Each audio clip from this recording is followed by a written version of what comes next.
হয় দেশটো আপোনাৰ কিয় উঠাই গলে তেওঁলোকৰ হাতত কোনো উত্তৰ নাই কাৰণ এই ব্যক্তি আৰু বদৰুদ্দিন আজমলে ভাবিলে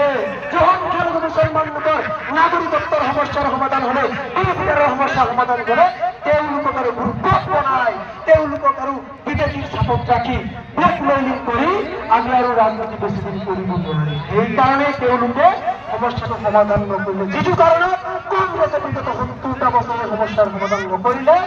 ইউডিএফ দলে একে কাৰণতে সেই সমস্যাটো সমাধান নকৰিলে সন্মানীয় ৰাইজ একেবাৰে শেষৰ অংশলৈকে আহিছে এতিয়া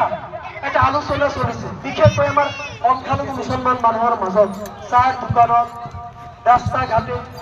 বিজেপিক হৰুৱাবলৈ এতিয়া মুছলমানৰ হাতত উপায় নাই আমি কংগ্ৰেছক ভোট দিব লাগিব হয়নে এনেকুৱা কথা কোৱা মানুহ কিছু ওলাইছেনে নাই সেই মানুহখিনি কৈ দিলে আমি সংখ্যালঘু মুছলমান লোকে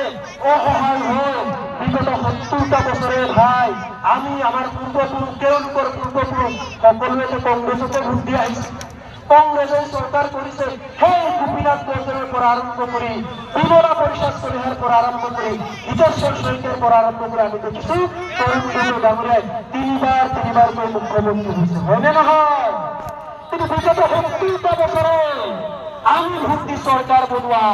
কংগ্ৰেছ দলৰ চৰকাৰে সংখ্যালঘু মুছলমান ৰাইজৰ যিবিলাক মৌলিক সমস্যা